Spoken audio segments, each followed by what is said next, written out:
Fuse போன LED tubelight use பண்ணி 12 வோல்ட்டில் ரன் ஆகாத மாதிரி பவர்ஃபுல்லான எல்இடி டியூப்லைட் மேக் பண்ணலாம்.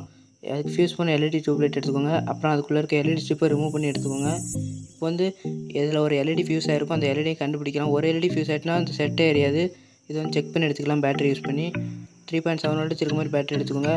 இப்போ வந்து இந்த எல்இடி 6 எல்இடி கட் பண்ணோம்னா அது வந்து 12 வோல்ட்டாக கன்வெர்ட் ஆகிருக்கும்.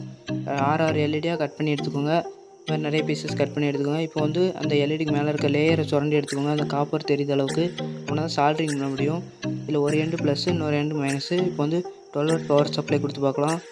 இதுபோல் எல்லா லைட்டையுமே செக் பண்ணி எடுத்துக்கோங்க. அப்புறம் பேரலாக கனெக்ட் பண்ணி இந்த மாதிரி ஒரு கார்ட்போர்ட் பீஸில் ஒட்டி எடுத்துக்கலாம். இப்போ இந்த கார்ட்போர்ட் பீஸை எல்இடி டியூப்லைட்டோட அந்த பிளாஸ்டிக்கில் வந்து ஃபிக்ஸ் பண்ணிக்கலாம். அது உள் சைடு வழியாக ஃபிக்ஸ் பண்ணிட்டு இப்போ பவர் சப்ளை கொடுத்து பார்க்கலாம்.